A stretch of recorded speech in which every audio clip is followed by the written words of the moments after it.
Shalom! Você está no podcast Exegese e Exposição. Exegese on demand para você. Aqui é o Davidson Bignon. Eu sou mestre em Ciências da Religião, professor de Exegese Bíblica no seminário, pastor congregacional e também publisher editorial. Eu ajudo pastores e líderes cristãos a fazer estudos bíblicos na igreja sem ter problemas com interpretações erradas. Então, se você está pensando em compreender a sua Bíblia com segurança, não deixe de assistir a mais episódios como este aqui. Muito bem, então assine o canal, acione o sininho, curta, comente e também compartilhe. Você poderá me dar uma força me ajudando a ampliar o alcance com os estudos bíblicos de qualidade na internet.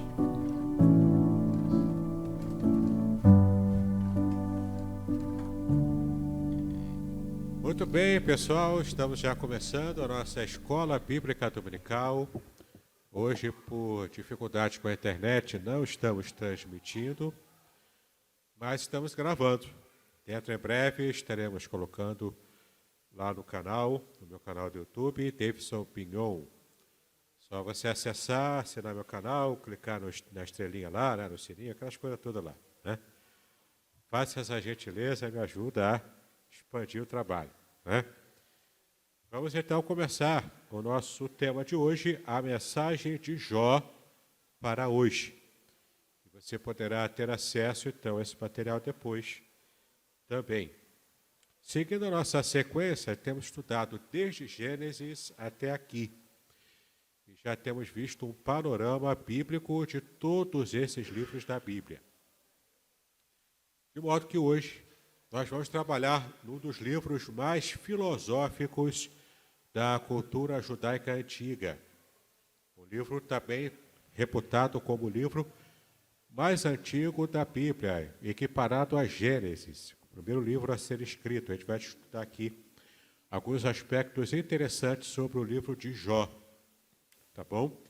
De modo que Jó é conhecido pela sua paciência e o modo como ele nos ensina essa virtude que a Bíblia nos incita a ter, né? Mas antes de começarmos propriamente o nosso material sobre a mensagem de Jó para hoje, panorama e análise, eu quero ler com vocês primeiro Jó, capítulo 1, versículo 1. Livro de Jó, capítulo 1, versículo 1, se você pôde ler em casa durante a semana, você vai se lembrar da passagem. Havia um homem na terra de Uz, cujo nome era Jó, e era este homem íntegro, reto e temente a Deus, e desviava-se do mal. Então, é interessante que aparece aqui essa expressão, que ele era íntegro e reto. A palavra íntegro em hebraico é a palavra tam. Tam, em hebraico, significa aquele que é plenamente perfeito em tudo o que ele faz. Completo no sentido de ser perfeito. Porque na mentalidade judaica, algo que é completo é algo que já está perfeitamente acabado. E algo que é incompleto é algo que está imperfeito em vias de se tornar completo, está no processo da completude. Essa é a mentalidade do judeu, inclusive que é aplicada e conhecida nos verbos em hebraico. Os verbos em hebraico são divididos em verbos completos, com ação completa, ou verbos no incompleto, com ação incompleta. Então, é interessante a gente perceber essa noção, porque, inclusive, Jesus, quando estava na cruz, ele falou, está consumado. Em grego, tetelestai, está consumado. Mas ele falou em grego, mas a mentalidade dele era judaica. Então ele disse, agora está completado. A ação da salvação da humanidade agora está completa. Antes da morte da cruz estava incompleta.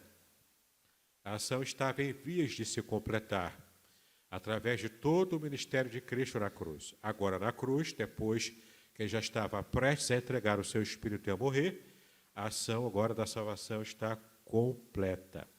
Por isso que ele disse, está consumado. Essa é a mentalidade judaica. Então, quando o texto diz que Jó era um homem íntegro e reto, Reto no sentido de ser justo, de fazer a coisa correta. E íntegro no sentido de ser perfeito em tudo o que ele metia a mão para fazer. Então, como pai, ele era o pai perfeito. Marido perfeito. Lavava a louça para a mulher. Entendeu? Arrumava a casa. Não jogava a toalha molhada na cama. Né? Homem perfeito, marido perfeito. Enquanto o sacerdote da sua família era um sacerdote perfeito. Por isso que ele era rico. Porque ele fazia tudo com perfeição. Ele não era preguiçoso. Ele fazia o dever de casa de modo adequado, de modo perfeito. Essa é a primeira passagem que eu quero destacar para vocês. Uma outra passagem também está nesse mesmo capítulo 1, versículo 8. Está tudo no prólogo, olha que interessante. No prólogo do livro de Jó, ele é muito rico. O prólogo é aquela parte inicial de qualquer história, de qualquer passagem. Aqui é o prólogo de Jó, o capítulo 1. E o epílogo é lá no final. No final do livro de Jó é o epílogo, que é a parte final do livro. 1, versículo 8. E disse o Senhor a Satanás: observaste tu, meu servo Jó? Porque ninguém há na terra semelhante a ele, homem íntegro, reto, temente a Deus, e que se desviava do mal. Ou seja, Deus está dando testemunho da integridade, dessa perfeição de Jó. O próprio Deus está testemunhando, e o mais interessante, em todo o livro aqui, em toda essa parte do prólogo, toda a linguagem aqui no original hebraico traz essa perspectiva de uma situação judicativa, ou seja, aqui é o tribunal. Neste tribunal, quem é o acusador? Satanás. Quem é o acusado? Não é Jó. Nesse tribunal, o que o texto de Jó apresenta, o acusado não é Jó. Jó é o objeto ou o sujeito da disputa. O acusado é Deus. Deus é tanto o juiz quanto o réu dessa situação aqui judicativa apresentada no prólogo do livro de Jó. Satanás está acusando Deus, que é o juiz, mas também agora é a vítima, é o réu, de ser um pai superprotetor de Jó, porque Jó fazia as coisas boas daquilo que Deus gostaria que todo mundo fizesse. Olha, você está super protegendo Jó, tira as coisas que você deu para ele ver se ele não vai ser um ser humano medíocre como todo o restante da humanidade. Era essa a proposta, era esse o desafio. O de Satanás estava afrontando a Deus, querendo atacar a Deus através de Jó, que é mais fraco do que Deus. Você já viu aquele chihuahuazinho querendo encarar o pitbull? O bichinho pequenininho, é engraçado, mas ele é corajoso. Ele é raivoso e corajoso. Aquele pitzinho, né? Ele quer encarar um pitbull grandão.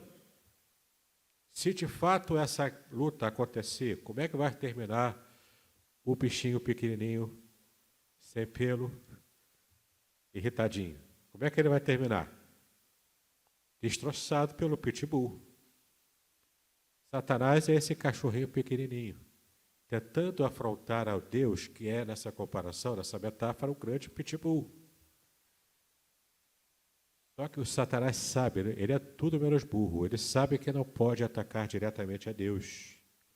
Ele é grande demais para ele não consegue, é muita areia para o caminhão de Satanás. Então, como é que Satanás faz?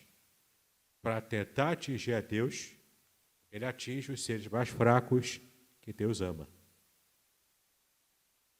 Ele acha que conseguiu achar, ele entendeu que conseguiu achar o calcanhar de Aquiles de Deus. Eu não posso afrontar Deus, então eu vou espezinhar quem Deus ama. Esse é o ponto fraco de Deus. Olha só, achei. Descobri a roda, né? Achei a pólvora. Só que Satanás sempre é perdedor, porque ele tem a perspectiva errada de quem é Deus. E o livro de Jó demonstra claramente, no texto em português, nas traduções e também no original hebraico é muito mais claro, você percebeu quanto Satanás se coloca contra a ação de Deus o quanto ele é impotente contra todo o poder de Deus e o quanto ele, na verdade, precisa aprender sobre Deus. E um detalhe interessante aqui, ainda antes de começarmos propriamente no texto, nossa programação. Observe que aqui a passagem, no versículo 8, diz: E disse o Senhor a Satanás: Observaste tu, meu servo Jó. Observaste. Em português está assim, mas não é assim que está no hebraico. No hebraico está literalmente assim: Colocaste o teu coração sobre o meu servo Jó. Colocar o coração significa, era um hebraísmo, né, uma forma hebraica de se referir. Ou seja, você conseguiu colocar o seu sentimento e perceber algo na vida do meu servo Jó, já que ele é homem íntegro, reto e temente a Deus, desvia do mal.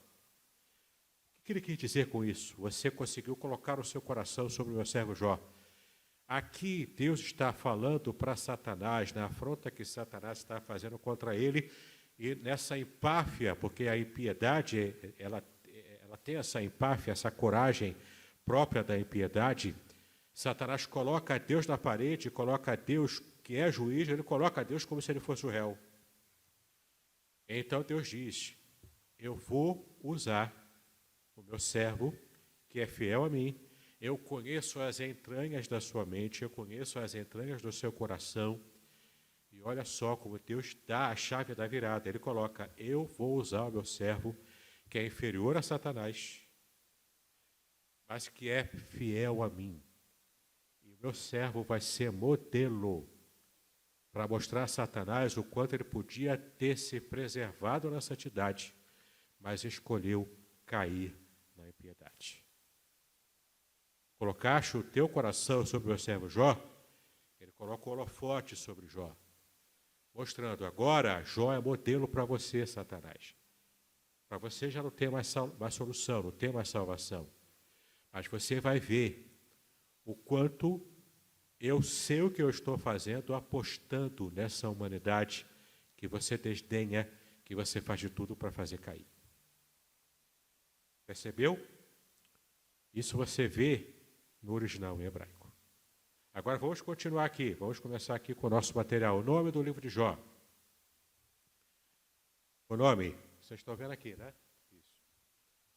Assim como Esther, o nome do livro não é o nome do seu autor, mas do personagem principal, no caso Jó.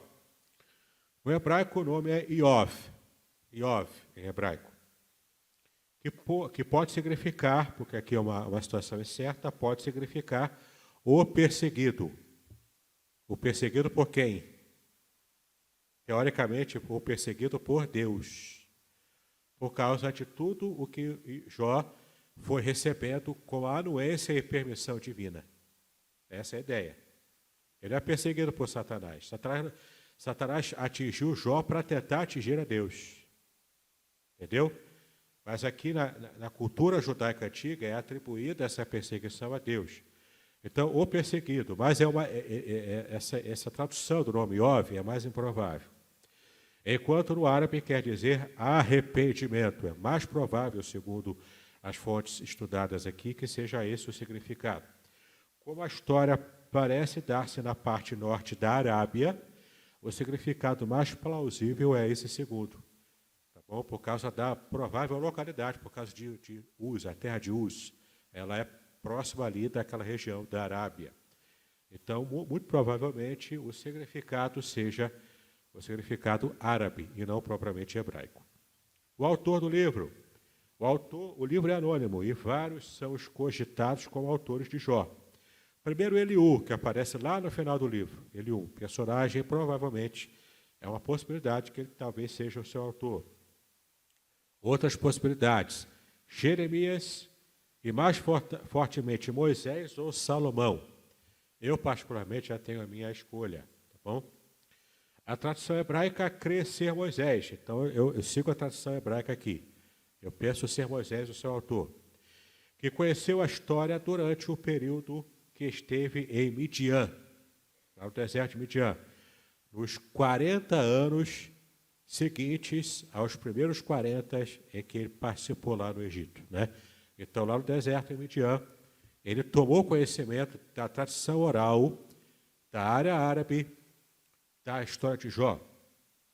Outros estudiosos, comparando o estilo e o conteúdo de Eclesiastes com Jó, afirmam ser Salomão o seu autor, portanto, uma autoria posterior. Alguns estudiosos mostram isso, eu particularmente penso ser Moisés mesmo. Eu sou tradicionalzão, né? O povo diz que eu sou pentecostal, eu sou tradicionalzão para ver essa parte, certo? Para estudar essa parte. Bom, vamos lá. Data da escrita. Como não se conhece com precisão o seu autor, não se conhece, por conseguinte, a sua data de escrita. Se foi Eliú, a data é o século 22 a.C., portanto, posterior também. Se Moisés, em torno de 1450 a.C. Se Salomão, por volta de 950 a.C. Como a minha aposta é em Moisés, eu fico com 1450 a.C. Ok? Tempo da ação. Embora não se saiba ao certo o quanto deste... Obrigado aí, eu esqueci de apertar. Tempo da ação. Embora não se saiba ao certo quando este livro foi escrito, parece haver, no entanto, poucas dúvidas de que Jó foi realmente um personagem histórico e não alguém folclórico criado para fins de lições morais e espirituais. Ou seja, não se há nenhum tipo de dúvidas de que Jó era, de fato, um homem que existiu. Jó não era uma parábola como eram as parábolas de Jesus. Todas as parábolas de Jesus são histórias inventadas, com o intuito de ilustrar uma realidade espiritual. Rico e Lázaro, filho pródigo, as 10 virgens, tudo é história inventada, eram as novelas da época. Graças a Deus não era novela da Globo, nem da Record. Eram as novelas que existiam na época. Entendeu? Então, eram histórias inventadas. Não é o caso do livro de Jó. Jó era um homem real, que viveu pisando aqui na terra mesmo. Ele era real, carne e osso, como a gente é. Tá? Não há dúvidas quanto a isso. Jó habitou em Uz, cidade a sudoeste da Palestina, no norte da Arábia, vizinha de Edom. Esta história verídica aconteceu no período patriarcal, antes de Moisés e Abraão, mas após o dilúvio. Portanto, está localizada entre Gênesis 11 e 12. Então, o livro de Jó, nessa perspectiva, que é a que eu sigo, ele está pau a pau lá disputando com Gênesis, qual dos dois foi o primeiro livro a ser propriamente escrito. Tá? Eu aposto que Jó foi o primeiro ainda, né? Porque ele é bastante primitivo. Embora, claro, a narrativa de Gênesis é muito anterior a Jó, lógico, não é? Mas não me refiro aqui à narrativa, me refiro ao tempo em que o autor, provavelmente Moisés, escreveu o livro de Jó e depois o livro de Gênesis. Bom. Obrigado. As razões para que se creia nisto são, tá? Razões para se crer de que Jó está entre Gênesis 11 e 12. Jó viveu com a sua família numa organização de clãs no estilo patriarcal. Ou seja, ainda era aqueles clãs primitivos do estilo patriarcal, que é anterior. Jó não fez nenhuma referência ao povo de Israel ou à lei mosaica. Como não há referência, é uma pista de que ele está ali localizado entre o final de Gênesis 11, que fala sobre a Torre de Babel, e Gênesis 12, que fala sobre a chamada de Abraão, portanto, o início da era patriarcal. Jó cumpre as funções de pai e sacerdote, que era também uma característica cultural antiga. Jó cumpre as funções de pai e sacerdote. Jó teve longa vida, como era comum aos homens do antigo patriarcado. Nunca pararam para pensar por que os personagens da Bíblia viviam quase 1000 anos, alguns mais de 1000 anos? Nunca tiveram essa dúvida? Eu já tive, e eu pesquisei a resposta. Há possibilidades de interpretação. A primeira delas, contagem diferenciada como a nossa contagem hoje. É a mais implausível. Na minha opinião, a mais plausível é de que era real. A contagem era real. E quanto mais as gerações iam se distanciando da geração inicial, original, lá com Adão e Eva, é o princípio científico da entropia. Quanto mais distante do original, mais complicada e difícil é a cópia. Entendeu? Então, nós hoje vivemos pouco tempo, por determinação, inclusive, que a própria Bíblia registra lá, que Moisés mesmo escreveu no Salmo 90, não é? De que nós vivemos até de 70 a 80, e o que passa disso é câncer e enfado. Mas antes disso, mais próximo lá do original, mesmo após o pecado, mas as gerações mais próximas viviam mais tempo realmente. De uma vida até mais saudável do que a nossa. A nossa vida hoje é sedentária. Eu nem posso falar muito disso. Não é? Mas a nossa vida é sedentária. A gente acha que resolve tudo apertando o botão de um celular. Não é? Na época, para beber água, eles tinham que cavar água lá, tinham que cavar o poço, tinham que pegar a água, levar em baldes, tinham mais exercício. Respiravam o ar mais puro, comiam melhor. Não existia McDonald's na época. Não é? iFood, muito menos isso. Eles comiam melhor do que a gente. Uma alimentação mais saudável. Bom, então, Jó teve longa vida, como era comum aos homens do antigo patriarcado. Alguns poucos questionam se este Jó era o mesmo terceiro filho de Issacar, em Gênesis 46. É possível, mas não há aqui nenhum tipo de confirmação. Verso-chave de Jó. Temos duas possibilidades aqui. Ambas as possibilidades são plausíveis para serem os dois versículos que resumem o livro de Jó. O primeiro é Jó 23, 10. Mas ele conhece o caminho por onde ando, se me puser à prova, aparecerei como o outro, como ouro, né? Aqui é questão de Deus conhecer Jó e prová-lo como ouro é provado. Então ele é depurado. Mas também Jó 1:21 também é interessante. Saí nu do ventre da minha mãe, e nu tornarei. O Senhor o deu, o Senhor o levou, louvado seja o nome do Senhor. Também, na minha opinião, esse é até mais característico e tem mais peso, mais força para ser o versículo-chave. O tema, naturalmente, o sofrimento do justo. O sofrimento do justo é o tema do livro de Jó. Não é o sofrimento em geral da humanidade como um todo, mas é o sofrimento do justo, em contraste com o sofrimento que, na filosofia antiga da época do patriarcado aqui, era normal entender que o ímpio foi feito para o sofrimento. O futuro do ímpio é o sofrimento. Mas se tinha aquela ideia de que o justo vai ser abençoado e não vai sofrer. Jó vai na contramão desse pensamento hegemônico da época. E vamos entender o porquê. Tá? Conteúdo. Este livro mostra as diferentes facetas interpretativas, humanas e teológicas que compõem a discussão do problema do sofrimento humano, em especial do sofrimento do justo. Como a gente já está falando aqui, é um dos livros mais filosóficos da Bíblia. Ele, junto com o Eclesiastes, está pau a pau lá, de livros de temática filosófica.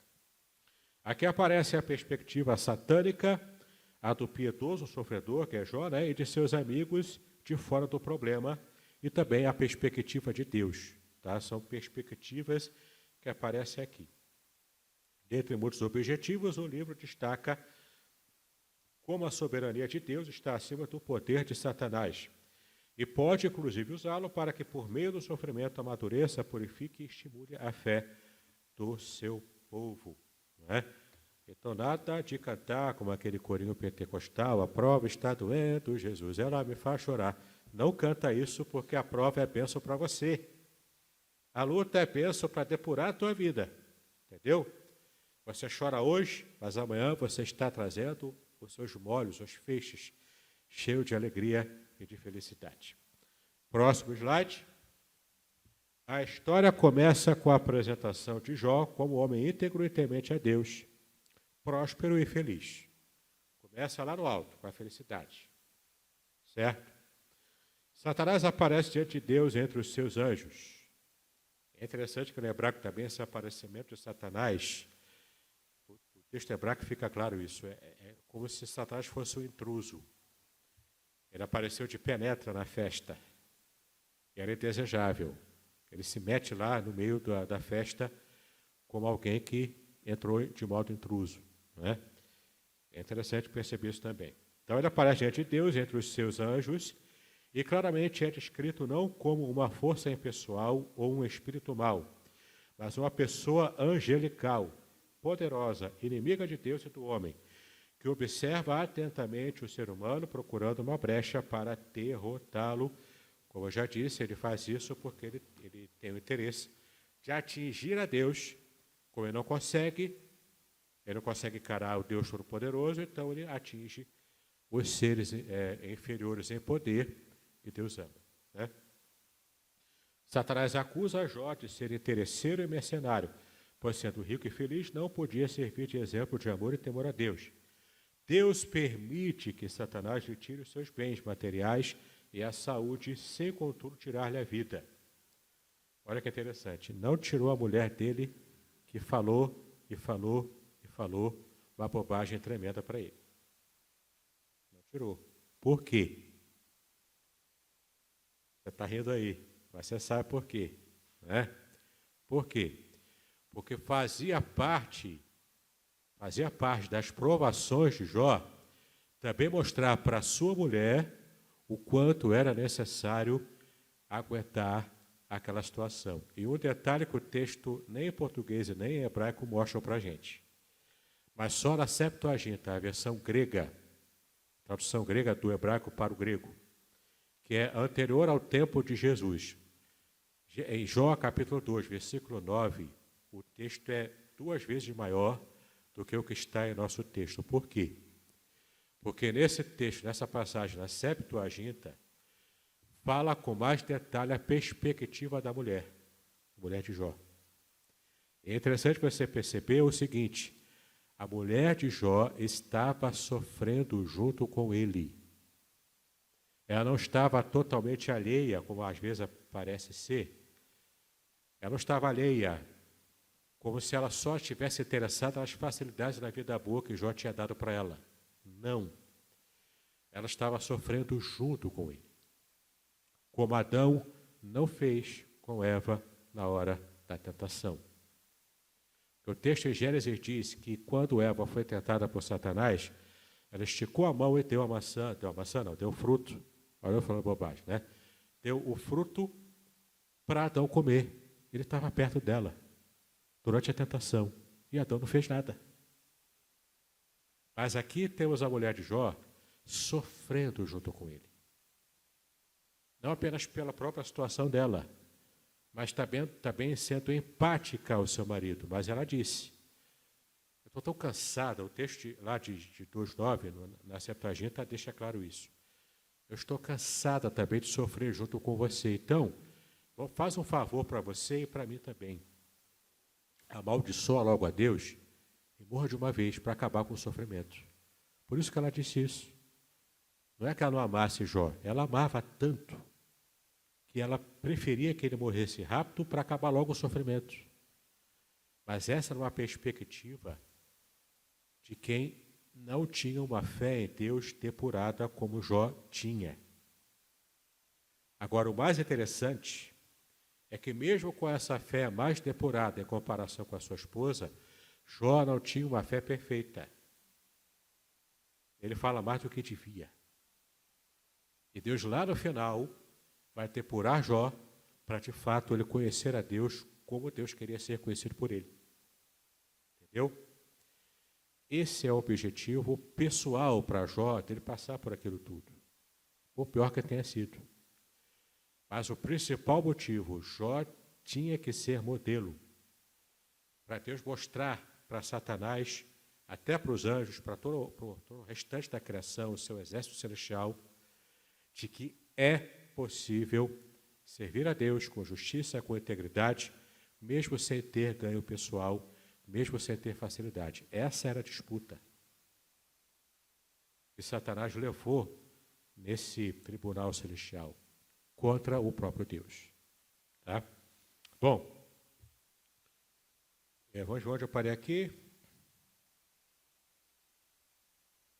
Certo. Ao lhe sobrevir tais terríveis sofrimentos, Jó é incentivado por sua tola esposa a maldizer e abandonar a Deus.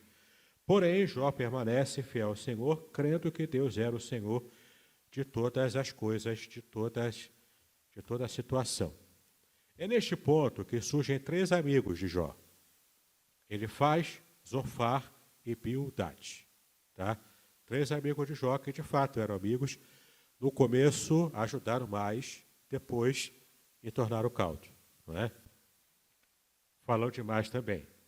Seguindo uma percepção equivocada de como Deus age. Como às vezes a gente faz, não é? Mas Deus não age assim. Quem disse? Deus é soberano, ele faz o que ele quiser. Quem sou eu para colocar Deus numa caixinha? Não é? Deus estica o pescoço, olha para fora da caixa e faz o que ele quer, ele é soberano. Entendeu? Prefeito René, quer perguntar alguma coisa? Só peço para falar alto, chegar lá rapidinho no microfone ali, para eu poder ouvir. Né? Diga aí. Espera aí. Você falou que a esposa de Jó amava tanto a ele e pediu que peça a seu Deus que maldiçoe e morra. Isso. Será que ela amava mesmo? Amava. Será que se nós temos um filho, nosso filho está doente, o que nós fazemos? Nós aplicamos todos os recursos e evitamos todos os esforços no sentido de tentar que ele continue a viver. E não vamos dizer assim, senhor, que leve logo uma vez. Eu acho que não estou entendendo bem isso aí. Será que ela amava? Eu coloco uma interrogação. Será que se eu amo meu filho está doente? Olha, você está tão mal, é melhor morrer de uma vez. Tanto amava que o próprio Jó, depois que tudo se resolve, ele recebe tudo em dobro, ele não trocou de mulher. Era o casamento à prova de balas, como diz o Cláudio Duarte. Entendeu? É o casamento à prova de balas. Bom, vamos seguir aqui? Quem tiver pergunta, guarda aí para no final a gente pedir para o Roque aqui levar o microfone, né? E a gente faz as perguntas e respostas, tá bom? Siga na vida aqui, vamos lá. É neste ponto que surgem 3 amigos de Jó, né? Elifaz, Zofar e Bildade, os quais possuem a virtude de não abandoná-lo na dor, de quando de chorarem junto com ele, de uma forma ou de outra, tentar ajudá-lo também. Tá? Eles fizeram isso. No começo fizeram melhor, depois desandou um pouquinho, mas vamos lá. Em que seus amigos foram maus conselheiros? Na aplicação da sua teologia insensível da prosperidade. Aqui eu vou mexer com alguns aí, né? A teologia da prosperidade. Ou lei da causa e efeito do Deus que retribui o bem com o bem e o mal com o mal, que é também conhecida como a teologia da retribuição. E aqui cabe uma ressalva. A teologia da retribuição é bíblica. Ela é ensinada em várias passagens da Bíblia. O que está em xeque aqui é, primeiro, a teologia da prosperidade, que é um fenômeno mais atual, mais moderno nosso. E a teologia da retribuição, que é antiga, mas que aqui estava sendo levada a ferro e fogo, levada a exageros. Então, a teologia da retribuição aqui estava sendo tão exagerada a ponto deles praticamente colocarem Deus como sendo injusto contra a ação do próprio Jó, contra o passado de fidelidade de Jó. Tá? Então, a teologia da retribuição, ela existe, Deus realmente retribui o justo com bênçãos e retribui o injusto, o ímpio, com a desolação, com perdas, enfim. Não é? Isso realmente é bíblico, está lá em várias passagens da Bíblia. Especialmente Salmos, Provérbios, está cheio de passagens assim. Mas não é para se levar a ferro e fogo. Por quê? Porque há exceções. Nós que lemos o prólogo, sabemos qual era a intenção de Deus em permitir tudo aquilo para Jó. Mas em todo o processo, Jó não sabia do porquê que ele estava passando por aquilo tudo. Como quando eu na minha vida pessoal, quando você na sua vida pessoal, passa por uma aprovação passa por um sofrimento, você não sabe o porquê, na hora pelo menos. Precisa de um tempo de maturação, de você se distanciar do rodamuinho, né? Você está distanciado, já ter resolvido o problema. Aí que você vai cair a ficha. Por que você enfrentou aquilo tudo? O resultado final é sempre para a glória de Deus. E os outros resultados menores é para a sua apuração, para o seu refinamento espiritual, para a sua fé alcançar maturidade. O sofrimento pode ser uma bênção na nossa vida se a gente for achado aprovado por Deus no final dele. Como é que eu vou ser achado aprovado por Deus? Se eu passo pelo sofrimento e tenho as qualidades que Deus quer que eu desenvolva para amadurecer na minha fé. E aqui vem uma frase que eu costumo dizer: a morte para o cristão não é um inimigo, não é um bicho-papão, não é o monstro do Lago Ness, não é o King Kong da vida espiritual. A morte para o cristão é uma serva. Por quê? Porque é através da morte que o cristão vai estar em pleno contato eterno, direto com Deus. A morte, ela te ajuda a se encontrar com Deus de modo eterno, definitivo e perfeito. Por isso o cristão não precisa ter medo da morte no seu estágio final. Porque ela no final vai servir o cristão, deixando ele próximo. Mais próximo do que nunca ele esteve próximo do próprio Deus. Entendeu? Muito bem. Eles criam, portanto, como muitos ainda em nossos dias creem, né? Que por serem ricos e saudáveis, aqui é a questão da teologia da prosperidade, eram justos. Eles criam essa relação de causa e efeito. Se eu sou rico é porque eu sou justo, é porque Deus está me aprovando. Tá? Não é bem assim, mas enfim. Eram justos e que doença e pobreza eram sinais de impiedades castigadas. Ou seja, estou sofrendo, é porque eu sou ímpio lá no fundo e Deus está me fustigando para eu deixar de ser ímpio. Esse é o pensamento, era o pensamento desses amigos dele. E que era errado como é errado ainda hoje, pensar assim. Era o legalismo insensível. Por quê? Porque não estava levando em conta o amigo que eles conheciam há tanto tempo. Se era amigo é porque conheciam, conviviam juntos. O judeu não é amigo distante, o judeu é amigo próximo. Por isso que a Bíblia diz que amigos mais chegados do que irmãos, porque tratam como se fossem irmãos de sangue. Entendeu? Tratam a ponto de homens, por exemplo, se beijarem no rosto na rua. Na cultura judaica isso é comum. Ficar o amigo abraçando o amigo, mostrando intimidade, inclusive em público. Na nossa cultura vocês vão achar estranho se eu beijar no rosto um amigo meu, homem, no meio da rua. Vocês vão achar estranho. Mas porque a nossa cultura ocidental é assim. Mas na cultura oriental, isso não é estranho. Isso é parte da cultura deles. Demonstrar esse afeto entre amigos que são mais chegados do que irmãos. Tá? Então aqui, esses amigos de Jó conheciam Jó. Jó não era distante deles. Mesmo assim, eles insistiram de que havia alguma coisa errada que Jó estava escondendo deles. Que por isso ele estava sendo punido por Deus. Vê como é que Satanás trabalhou de tal forma. Ele fez tudo parecer que toda aquela desolação na vida de Jó foi Deus o seu autor direto. Satanás plantou essa forma de interpretação na cabeça daqueles amigos de Jó. Até para tentar confundir o próprio Jó.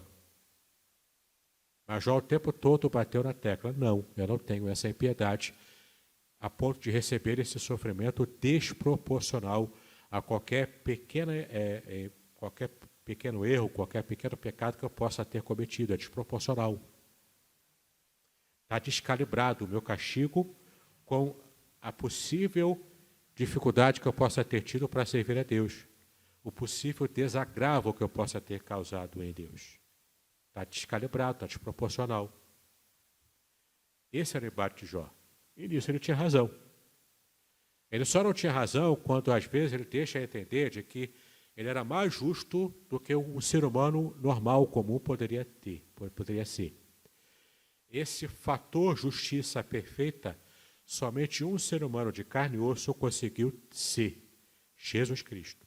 O restante tenta se aproximar o máximo possível, mas não chega a esse nível de santidade perfeita enquanto ser humano. Entendeu? Podcast Exegese e Exposição. Exegese on demand para você.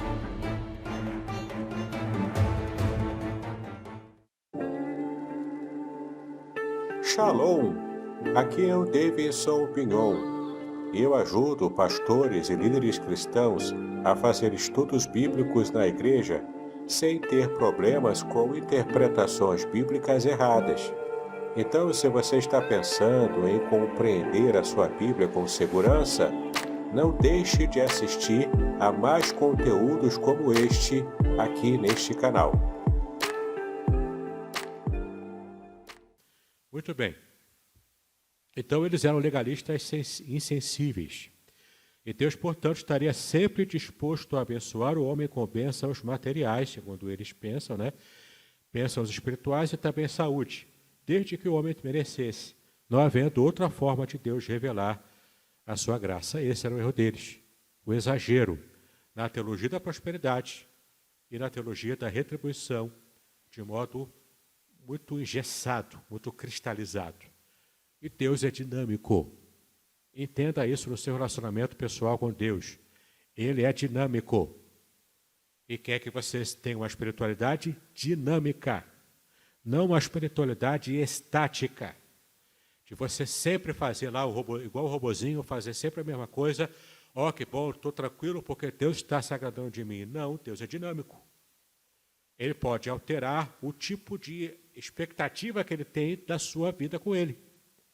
Hoje ele está tranquilo, ele está feliz, está aceitando um tipo de espiritualidade em que você vem para a igreja, em que você se apresenta diante dele, que você ouve a palavra, volta para casa e vive de segunda a sábado cuidando dos seus negócios, da sua vida. E se de repente Deus, que é dinâmico, chama você, quebra o seu dia a dia e fala: agora tu vai ser missionário, meu irmão. Agora tu vai lá para a África pregar o evangelho para os africanos. E aí? Ele quebrou. Ele já não está mais satisfeito com o seu dia a dia religioso na igreja. Ele está querendo algo mais de você. O dinamismo de Deus vai quebrar a sua monotonia espiritual. E há de você se dizer não para Ele quando Ele te chama. Ele quebrou isso na vida de Jó. Essa felicidade toda que Jó tinha, a facilidade que ele tinha. Por quê? Ele tinha propósitos ainda maiores. E Jó passa para a história como ser humano que Deus usou como modelo para poder provar uma verdade para Satanás, para os demônios e para os anjos também, da sua santidade plena. Entendeu? Ele foi uma testemunha fiel, mesmo contra tudo e contra todos. Mas ele foi vitorioso no final, nos termos de Deus, para a glória de Deus. Amém? Não sei se eu enfrentar o lance desse, eu vou conseguir ser igual. Espero que sim. Né? Mas esse modelo que já aconteceu. Jó já foi usado por Deus nesse sentido. Próximo slide. Transmitiram isso a Jó, os amigos dele, né? Concluindo que ele estava em pecado, portanto merecedor de castigo, e o não reconhecimento disto, além de ser blasfêmia contra Deus, o impediria de ser também abençoado. Então essa era principalmente a filosofia deles. Jó reage a essa teologia e o livro todo é uma resposta à terrível teologia insensível da prosperidade de um Deus toma lá da cá, de um Deus monótono em sua ação abençoadora. Jó buscou a verdadeira teologia que pudesse firmar-lhe a fé, vendo a graça de Deus em meio ao sofrimento. Há justos que sofrem e são pobres, enquanto há ímpios prósperos e felizes. Só você ler lá, Salmo 37 e o 73. Veja aqui a dobradinha, né? 37, agora o contrário, 73. Não é? Eles falam do mesmo assunto, a aparente felicidade e prosperidade dos ímpios. No final, a coisa é diferente. Mas isso, às vezes, causa um nó na cabeça daquele que se esforça para servir a Deus como justo. Não é? Mas não leve isso a ferro e fogo, como eu estou dizendo. Embora a teologia da retribuição seja bíblica, ela não é engessada. Deus tem propósitos diferentes e pessoais para cada um de nós. Quando lemos o discurso dos 3 amigos de Jó, devemos nos lembrar de que a palavra de Deus ali é o registro inspirado dos discursos, servindo-nos como ilustrações, e não propriamente uma regra rígida. Ah, já está passando?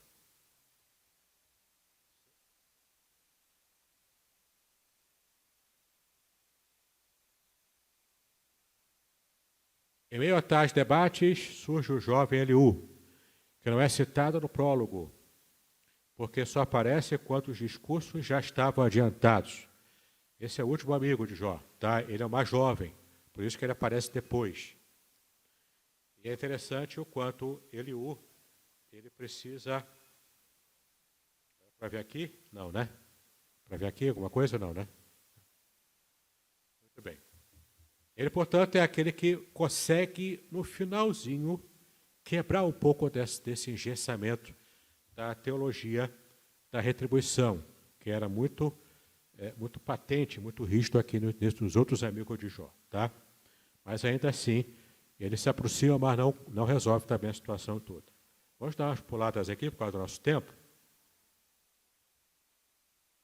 O fim dos debates é marcado por 2 grandes discursos do Senhor, que antes de discutir com Jó as razões do sofrimento e as respostas às questões a ele feitas, discorre sobre o seu grande poder criador e controlador de todo o universo, visando aos seus propósitos bem definidos e que são incalculáveis pela limitada mente de Jó.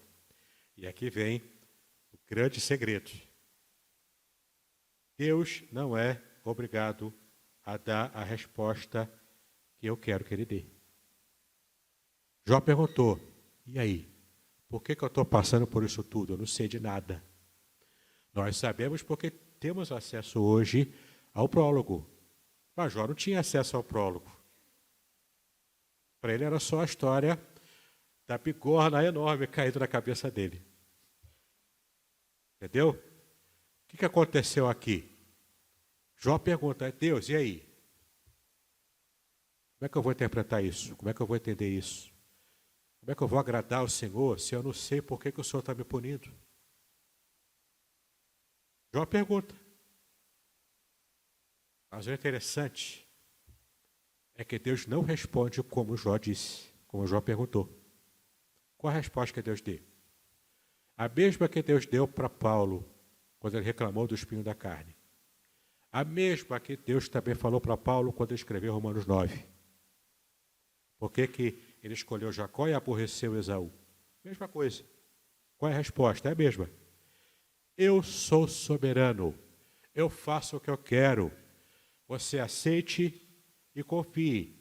Porque na minha soberania, o que parece ser ruim para você, no final, Romanos 8, 28 diz isso, vai tudo fechar redondinho para a sua felicidade. Não cabe a você, Jó, querer saber por que eu fiz, por que eu deixei de fazer. Cabe a você compreender o processo, se esforçar para, nesse caso aqui, me servir de modo que me agrade e passar pela prova. Como diria o nosso irmão Lázaro, saudoso, passando pela prova, dando glória a Deus. Entendeu? Esse é o objetivo. Foi essa a resposta que Deus deu para Jó. Vem cá, onde é que estava você quando eu criei o universo? Onde é que estava você quando eu fiz a terra? Quando eu fiz o céu? Quando eu criei os anjos? Onde estava você quando eu criei os animais, provavelmente animais pré-históricos aqui, como o Behemoth, que era uma espécie de animal terrestre pré-histórico, ou como o Leviatã, que era um animal marinho pré-histórico. Onde é que você estava quando eu fiz os monstros todos? Será que você deu pitaco quando eu criei tudo isso? Não, você não deu. Você não estava lá.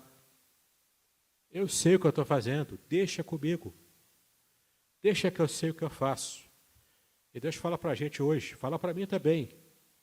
Confia. Não fica se perguntando por que eu deixei que uma coisa ou outra fugisse do seu controle. Você não está no controle de nada, meu irmão. Deus está no controle de tudo. Ele sabe o que faz. E Ele me ama, Ele te ama. Confia no Deus que te ama. Ele sabe o que está fazendo. Amém? Foi isso que Deus falou para Jó. E Jó teve que se contentar com isso. Mas olha que interessante.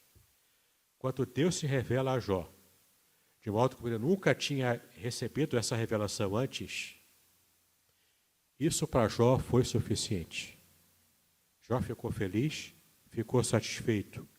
Não porque recebeu tudo em dobro, antes disso, porque Deus se revelou para ele. Ele teve um novo estágio no seu conhecimento de Deus. Isso fez toda a diferença para ele, a ponto de suas dúvidas serem não respondidas lá tete a tete como ele queria, mas as suas dúvidas foram jogadas a pó, foram dissolvidas, não pela resposta direta, mas foram dissolvidas porque Jó conheceu a revelação de Deus pessoal para ele.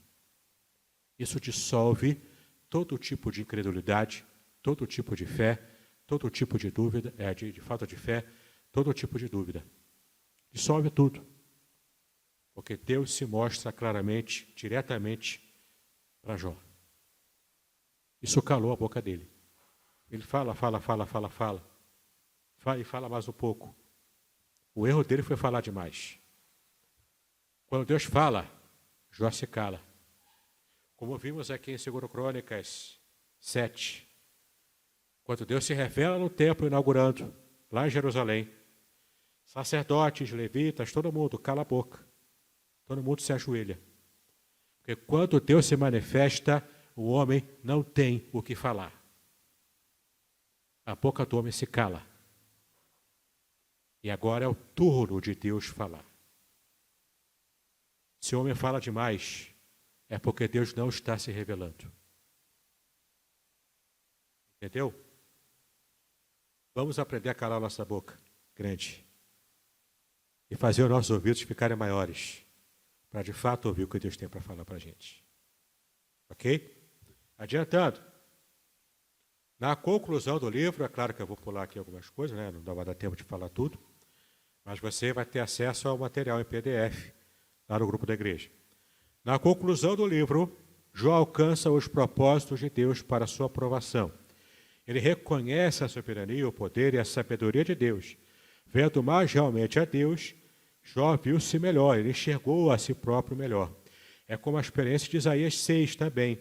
Jó viu as suas limitações e fraquezas, a sua total dependência de Deus, e este novo experiencial e profundo conhecimento de Deus contrasta com o conhecimento anterior e o conhecimento teórico, quando em meio à prosperidade, Jó vivia lá. Né? Então, Jó tinha conhecimento de Deus? Tinha, mas era menor do que o que ele teve no final, quando ele chegou passando por todo o seu sofrimento. Ele foi depurado, como o ouro é depurado e tirado todas as impurezas ali. Deus, então, lhe restaura em dobro tudo o que tinha antes das provações. Para a gente caminhar para o final, divisão. Há duas formas distintas e didáticas de o livro de Jó ser dividido. Jó é um poema com duas prosas, no prólogo e epílogo. Portanto, o prólogo, capítulo 1 e epílogo 42, em forma de prosa. Uma prosa é uma história contada normalmente, uma narração. Tá? E também possui o quê? Intermediados por diálogos. Então, o livro pode ser dividido dessa maneira. Prólogo no começo, epílogo no final, tudo narrativo, e no meio, uma série de diálogos entre Jó, os amigos dele, a mulher dele, e o próprio Deus, que também fala aqui. Né? Próximo slide, também podemos dividir da seguinte maneira. Pode também ser dividido segundo a presença dos personagens que surgem na história.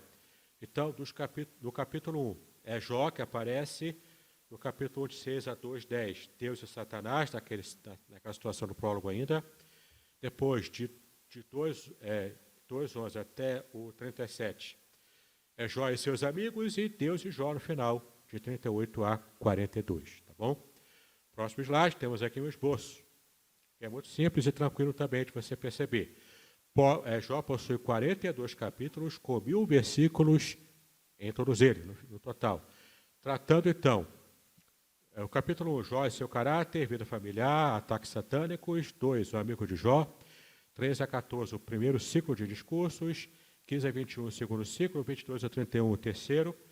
32 a 37, palavras de Eliú, esse amigo dele que chega no final. O próximo aqui, 38 a 40, o primeiro discurso do Senhor. Aqui é o ápice, é o clímax do livro, é quando Deus fala. 40, de 3 a 5, a primeira resposta de Jó.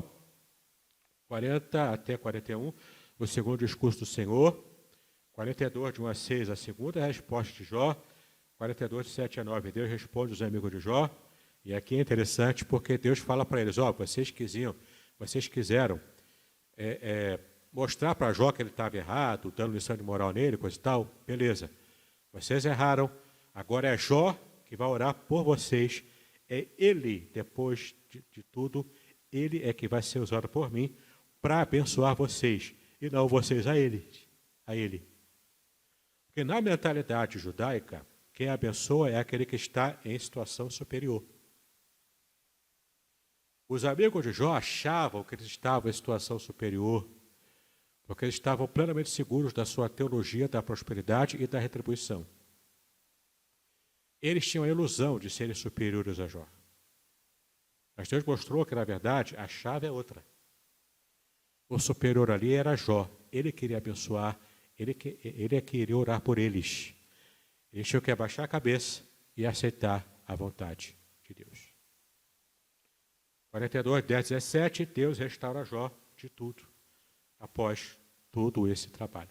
Temos aqui a segunda parte, que eu não vou falar tudo, apenas a parte final que nos interessa, mas vocês podem ver na tela aí, parte 2, análise. Temos aqui alguns tópicos, vocês podem ver, a grande parte deles eu já fui falando ao longo do estudo até agora. Vou pular todos. Deixa eu ver aqui para a parte final, que é mais interessante para a gente.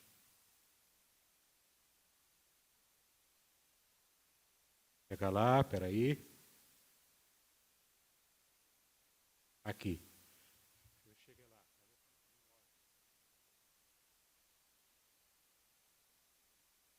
Cristo em Jó. E assim a gente vai fechar de verdade o nosso estudo de hoje. Jó, naturalmente, não foi perfeito como Jesus era perfeito. Jesus é perfeito. No entanto, ele foi fiel e justo, dentro da medida do que ele podia, do seu conhecimento da época. Sua vida glorificou ao Pai. Jó foi intensamente provado pelo diabo, assim como Jesus também foi enquanto esteve aqui na terra. Ao longo de todo o livro, Jó foi falsamente acusado. Jesus também enfrentou acusações falsas por parte de Satanás e também dos seus opositores humanos. Há outro aspecto, talvez o mais importante. Apesar de tudo o que aconteceu, Jó permaneceu fiel ao Senhor. Jesus também permaneceu fiel ao Pai, o que trouxe muito mais consequências abençoadoras para nós. A despeito de tudo o que lhe ocorreu, Jesus viveu uma vida sem pecado, na qual ele personificou perfeitamente o caráter de Deus. Tá bom? Então, o grande exemplo de Jó e o link que fazemos dele com a vida de Jesus é o Jó, de modo no que ele pôde, no máximo que ele conseguiu, ser fiel a Deus e passar por toda aquela provação. Jesus, como exemplo superior a Jó, passando também por tribulações, por perseguições, por dificuldades, por preconceitos, suplantou tudo e, no final, alcançando, inclusive, a ressurreição após a sua morte, a morte do Filho de Deus, inocente, sangue plenamente puro derramado na cruz, e alcançou a vida, o Pai o ressuscitou, e ele agora está intercedendo por nós. Amém? Jó não sabia o porquê que ele enfrentou tudo. Jesus sabia o porquê que ele enfrentou tudo. Jó hoje está plenamente na presença de Deus, após a sua morte. E acredito eu, claro, lógico, que Jó hoje sabe por que ele enfrentou tudo. Isso serviu de glória para Jó. Entendeu? Hoje ele sabe. Na época ele não sabia, hoje ele sabe. E hoje também, nós não sabemos o porquê enfrentamos dificuldades. Mas Deus sabe. E se confiamos nele, podemos estar plenamente seguros de que ele tem o melhor para a vida de cada um de nós. E quando estivermos com ele no céu, aí, meu chapa, a história é outra. Entendeu? Eu vou saber de tudo, vou saber por que eu passei por tudo, qual o estágio em que eu fui abençoado e alcancei a maturidade. E no final das contas, eu vou agradecer a Deus pela tribulação que eu passei. Como um livro que eu publiquei para uma cliente minha, lá no começo da editora Contextualizar. O título do livro é Bendita Crise. Porque ela fala justamente disso. O quanto a crise é usada por Deus para nos abençoar. Amém? Muito bem. A aula de hoje não foi muito palatável, eu sei disso. O tema do sofrimento é difícil para a gente. A gente sempre acha que Deus é aquele Deus politicamente correto, aquele avôzão, né? O Papai Noel do céu, que nos abençoa só e não faz mais nada para a gente a não ser nos abençoar. A gente viu aqui que faz parte do plano de Deus também nos aperfeiçoar através do sofrimento. É difícil de engolir, mas é assim que Deus trabalha com a vida de cada um de nós. Muito bem, perguntas? Pergunta aqui, pega leve, tá bom? Pega leve. Se a Garecha agora pergunta, eu já fico tremendo na base, né? Vai lá, diga aí, irmã. Eu, particularmente, sou até suspeita de falar do livro de Jó, porque é um livro que eu acho belíssimo e de um aprendizado imenso em diversas esferas para a gente, né? A gente vê ali que Jó tem um grande aprendizado ali na vida dele toda. Deus vai trabalhar ali de diversas formas, né? E diversos exemplos aí para a gente ao longo para a nossa vida mesmo, né? E Jó chega no final de uma outra forma, né? De uma vivência com Deus ali, de uma transformação e enxergando a Deus ali de uma forma muito diferente, né? Não só de ouvir, mas de caminhar com Deus mesmo, né? De conhecê-lo, não só de ouvir, mas face a face ali junto com Deus. E aí, quando a gente olha para o livro de Jó e a gente vê toda essa forma de Deus trabalhar, né? Seja durante a provação ali de Jó e todo aquele aprendizado,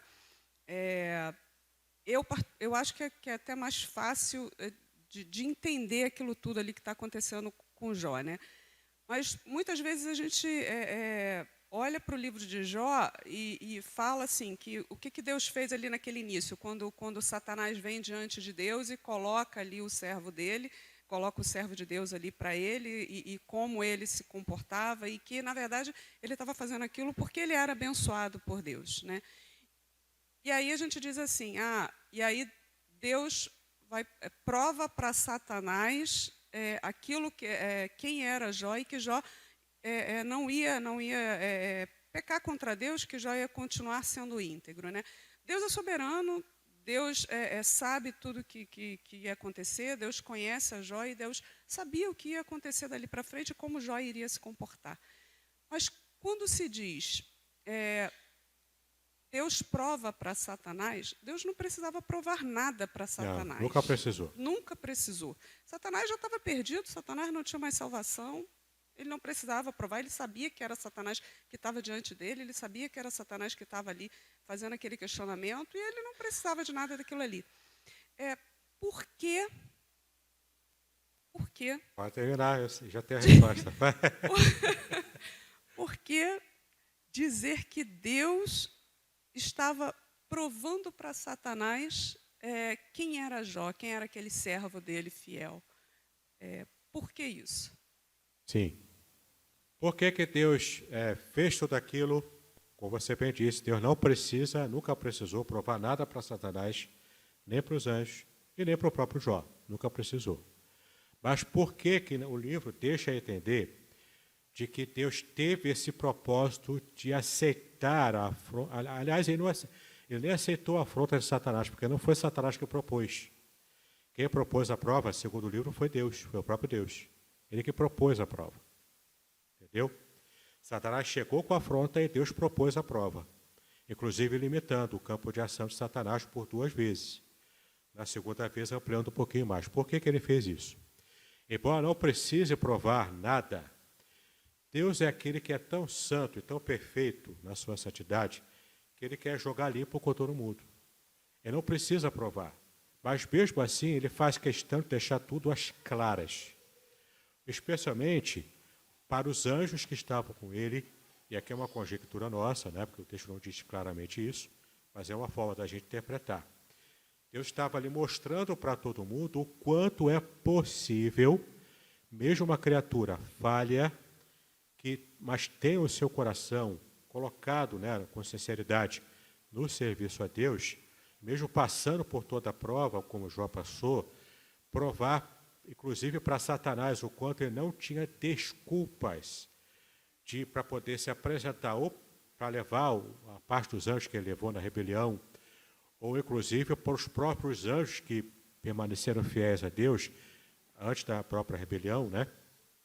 Para provar para eles o quanto é possível, e era plenamente possível lá, já que anjos tinham vantagens maiores do que a de um ser humano para não se rebelar contra Deus. Entendeu? É como se Deus não tivesse, realmente não tem essa obrigação, mas ele quer deixar tudo às claras e coloca mesmo assim, para que não paire nenhum tipo de dúvida, nem sobre os anjos bons, os anjos santos, que não se rebelaram, nem para os demônios e nem para o próprio Satanás. Para deixar tudo às claras ali. Entendeu? É o modo como eu vejo essa passagem para responder a sua pergunta. Não sei se satisfez a você. Sim, sim. Só aproveitando e fazendo uma colocação a respeito da esposa de Jó, ali, né, naquele momento, às vezes, quando a gente olha ali para esse momento da esposa dele, quando ela fala aquilo ali para Jó, a gente tem a gente tem uma interpretação assim naquele momento, assim, pô, amaldiçoa esse seu Deus aí, morre, entendeu? Esquece disso, ela abandonando ali Jó. Mas não abandonou em momento algum. Não, com certeza não. E assim, essa colocação é porque assim, nós somos pecadores e nós somos sofredores também, e a gente, em determinados momentos, a gente está diante de uma prova tão difícil, que a gente vai esmorecendo. E eu vejo aquele momento ali como que isso que estivesse acontecendo com ela, exatamente, isso que estava acontecendo com ela. Ela também havia perdido os filhos, ela estava sofrendo junto com Jó, e ela chega num momento em que ela está desanimada. E aí, ela é como se ela visse um grande exército sobre um outro menor prevalecendo, e ela diz assim, ó, desiste. Era o Vamos desistir e abandonar isso. Aquela palavra, uma palavra de desespero de quem estava sofrendo junto, perdeu tudo como Jó, e talvez para a mulher essas questões até emocionais pesam mais do que para o homem. Eu imagino que deve ter pesado mais para ela a perda dos filhos do que para ele, embora também tenha pesado muito. Mas foi a palavra de alguém que estava jogando a toalha. Mas ela amava Jó, e Jó amava ela. Perfeito. Tanto que no final, quando tudo ficou bem, os dois estavam lá juntinhos, de mãos dadas. Só love, um para o outro. Entendeu? Obrigada, pastor. Beleza. Mais alguém? Diga aí. Aqui, o Davi aqui.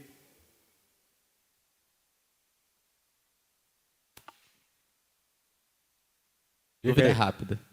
Uma narrativa muito comum, pastor, entre os ateus e até teólogos liberais também, para provar, né, que o livro de Jó é mais um livro de ficção. De ficção, é o fato dele citar seres mitológicos, né? A gente tem ali o Leviatã, o Bemote, e aí eles usam esse argumento para dizer por que cita seres mitológicos se o livro de fato é histórico, é real. Quem né? disse que os seres estão cravados, que os seres são mitológicos? Você pode falar isso para o ateu. Espera aí, mas quem te disse? O texto pode ser uma possibilidade de que seja realmente uma referência a seres mitológicos, como era o costume. Por exemplo, Leviatã é equiparado a Tiamat na cultura pagã cananeia, entendeu? Há possibilidade, sim, claro.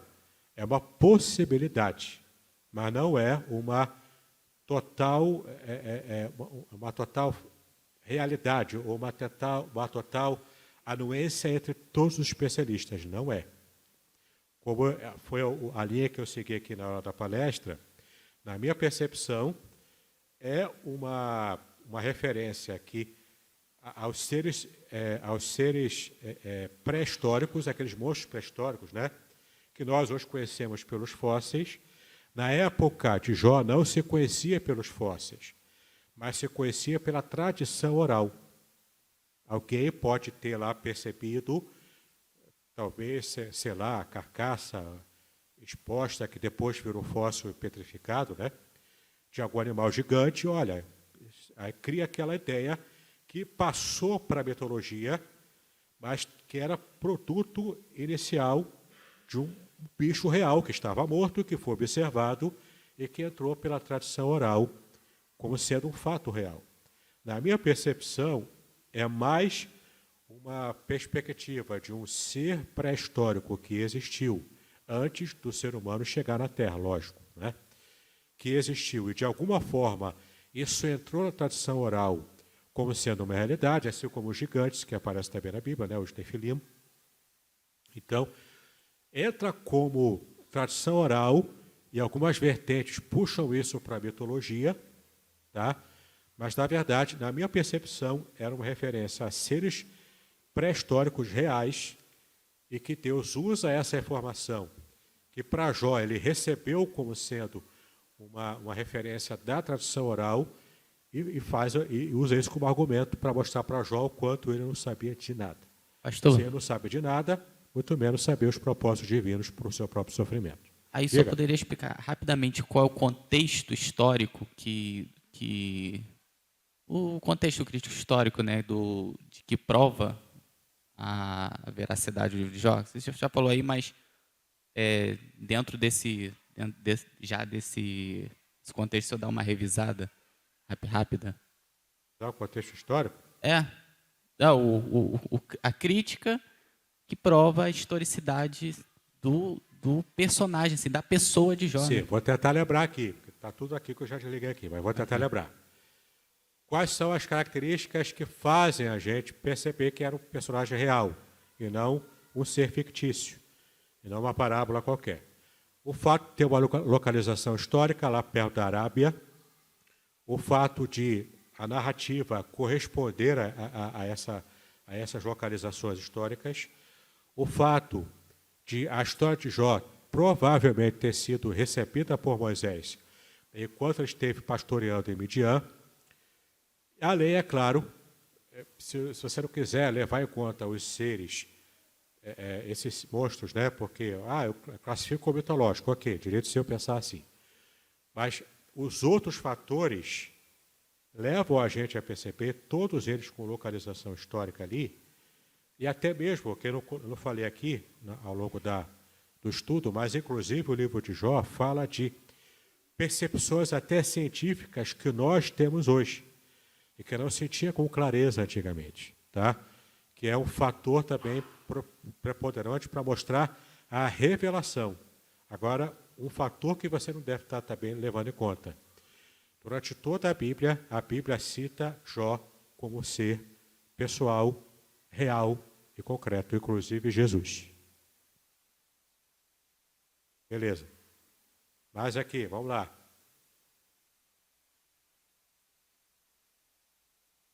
Está tudo tranquilo, porque vai tudo almoçar aqui, né? Então, eu tenho uma pergunta rápida. Diga aí. Na verdade, é uma dúvida assim, que eu tenho há bastante tempo com relação a Jó. Deixa eu achar aqui. No final, ele fala assim, né? 42, 3. Espera aí, chega lá. Jó 42, 3.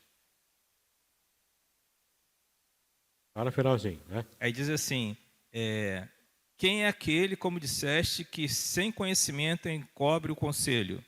Na verdade, falei o que não entendia, coisas maravilhosas demais para mim, coisas que eu não conhecia. E depois no versículo 7, tendo o Senhor falado estas palavras a Jó, o Senhor disse também, ele faz o tematita, a minha ira se acendeu contra ti e contra os teus 2 amigos, porque não dissestes de mim o que era reto, como o meu servo Jó.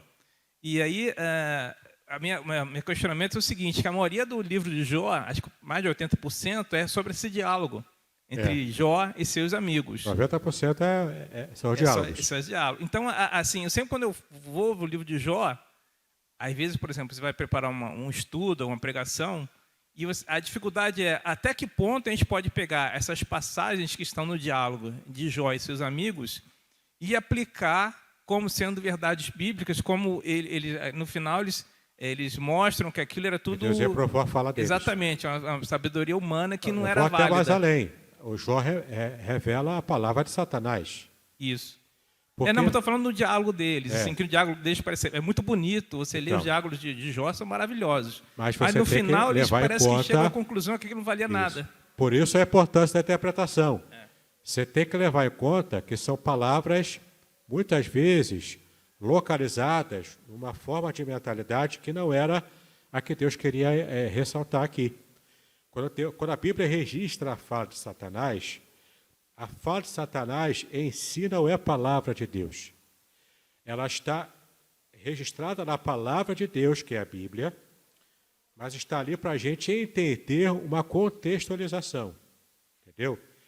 É claro que você não vai pegar a palavra de Satanás e falar, está vendo, meu irmão? Vamos fazer como Satanás está falando aqui. Não. Aí esse é o campo da heresia, entendeu? Não faça isso, por amor de Deus. A dificuldade que eu tenho é a questão no diálogo entre eles. Quais as partes do diálogo que realmente é sabedoria e qual aquela que não tem nada a ver, que então, depois no final eles refutam muitas coisas. A chave do entendimento é esse. Exatamente, essa é a dificuldade. Essa é a chave, é você perceber que a palavra deles, falando da prosperidade, essa lógica da teologia da prosperidade, ela está toda errada, 100% errada. Ali é zero cortado no meio, entendeu? Agora, quando eles falam da teologia da retribuição, não é zero cortado no meio. É uns 4 ou 5, entendeu? Porque ela está meio certo, mas não chegou completamente no que Deus queria revelar. Então, o que se aproximou mais foi o ele faz. A palavra dele também contempla a retribuição, mas levando em conta a possibilidade, deixando aberta a aresta para a possibilidade de Deus fazer diferente. Porque Deus não está engessado, Ele não está enclausurado numa filosofia, numa forma de pensar. Deus é livre e é soberano para fazer o que Ele quer. Quem está preso é a gente está preso ao tempo, à nossa ideologia, a gente está preso a muita coisa, né? Deus é totalmente livre, a gente não. Beleza? Oi, diga aqui. Cristina, você é quase xará da minha esposa, hein, Cristina? Sou o quê? Quase xará de Márcia. Márcia Cristina, o nome dela. Somos. Diga aí. Então, não é bem uma dúvida, né? Assim, eu constatei isso na aula e queria que o senhor fizesse uma correlação, porque no início, no capítulo 1, lá no versículo 1, o senhor falou que justo e reto significava completo, né? Completo. Para eles, perfeito. Perfeição dentro da possibilidade humana de Jó. Então, Jó, no início, era perfeito, completo. E lá no 42:5 é que ele vai falar exatamente, que conhecia só de ouvir, mas agora os meus olhos te veem. Então, eu queria que o senhor fizesse essa correlação. É possível, então, sermos perfeitos, corretos, justos, ainda que não tenhamos uma experiência viva, conheçamos todo o Evangelho, sejamos obedientes e conseguimos ser, então, perfeitos, completos, mesmo sem termos essa experiência que já teve? Aí é que está, uma pergunta interessante, que a gente tem dificuldade não apenas de entender intelectualmente, mas principalmente de colocar em prática. O Evangelho, ele chegou a nós com esse objetivo, de nos tornar perfeitos como Cristo é perfeito. Ele é o nosso principal modelo. Se Jó serviu de modelo no Antigo Testamento para um contexto específico, Cristo, nesse sentido, é o nosso novo Jó. Ele é o nosso modelo de perfeição total. E naquilo que Jó era perfeito dentro da sua possibilidade humana. E depois teve um plus, né, na sua experiência com Deus. Isso fez com que ele então estivesse aumentando o seu nível de ser tam, né, de ser perfeito nesse sentido. Não perfeito totalmente, sem pecado, sem mácula. Não é esse o sentido. Tanto que Jó aprendeu, e Jó errou porque falou demais. Entendeu? Mas entenda, no contexto que ele enfrentou, ele só errou falando demais. Era erro, era. Mas percebe a proporção? Uma coisa, porque às vezes a gente entende errado. Eu tenho um vídeo no meu canal do YouTube que eu falo sobre isso. Um estudo bíblico colocando por terra essa tese que é pregada no meio evangélico, de que não existe diferença entre pecadinho e pecadão para Deus. Sim, existe. A Bíblia inteira fala de que existe diferença entre pecadinho e pecadão, e Deus leva isso em conta. Por isso que era desproporcional, foi isso que trouxe o parafuso na cabeça de Jó. Mas peraí, eu entendo que eu sou pecador até, mas está desproporcional, está demais, eu estou pagando demais por uma coisa que eu tenho consciência que eu não fiz. Era isso que fez Jó entrar em parafuso, entendeu? Então, ele era perfeito e justo dentro daquele ambiente e daquilo que ele conhecia. Ele procurava ser, isso era a intenção dele, ele de fato conhecia comparado com os outros da sua própria família, inclusive os filhos dele, né? Agora, depois de passar por isso tudo, ele teve um plus, entendeu? Ele fez um upgrade, como dizemos na informática. Ele fez um upgrade, ele melhorou. Então, se ele já era justo e perfeito dentro do limite lá no passado, agora ele se tornou mais justo e perfeito ainda. Entendeu? Depois de passar por todo aquele processo. Diga. Até para poder encerrar nesse momento aqui, a gente poder ir para o almoço. Almoçar, né? Uma questão importante, que é a questão que a Andréia levantou, né, que a seminarista Andréia, e para poder ajudar nessa questão, é de que, de fato, tudo aquilo que aconteceu narrado no livro de Jó não tem nada a ver com Satanás. Deus não queria provar absolutamente nada para o diabo, até porque não deve, né, satisfações para ele. Tudo que aconteceu era para o próprio Jó. O capítulo 42, citado aqui pela Cristina, é exatamente o capítulo onde ele responde. Toda a aprovação de Jó tinha como objetivo levá-lo àquela experiência. Antes ele conhecia Deus de uma maneira e ele progrediu no conhecimento que ele tinha, ele avançou. Então toda a aprovação, toda a cena, todo o drama tinha como objetivo aprofundar esse relacionamento que Jó. Então não era com o inimigo, e não só era isso, com Jó. também alcançar a gente, né? Hoje somos abençoados também com a experiência por essa narrativa, exatamente. É como alguém da igreja vai no culto e conta o testemunho de fé da pessoa, pessoal. Para quê? Isso edifica a igreja, né? Aumenta a fé, edifica a igreja também. Tá ok? Tudo que outrora foi escrito para o nosso ensino, exatamente, foi escrito, diz o apóstolo Paulo. Tá bom? Amém. Encerrando então, vamos encerrar? Vamos falar com Deus então, fazer essa oração final. Para nós te exaltamos pelo privilégio que tivemos de estudar a Tua Palavra. Pedimos a Tua graça, a Tua bênção, para que em tudo possamos de verdade, ó Pai, compreender os modos até misteriosos pelos quais o Senhor trabalha com as nossas próprias vidas. E mais do que ter dúvidas que nos questionem, que nos perturbem, que possamos aprender, ó Pai, a mesmo sem entender tudo, confiarmos no Senhor, porque o Senhor está no controle de toda a nossa história.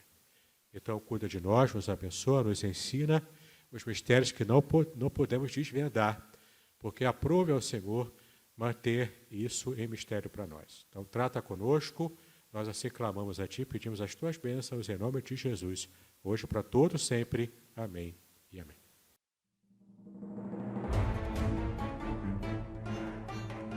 Muito bem, agora o que eu gostaria de ver é a sua participação. Entre em contato comigo, compartilhe a sua experiência comigo e quem sabe até se você enviar em formato de áudio, eu possa aproveitar a sua experiência para apresentar no próximo episódio do podcast Exegese e Exposição.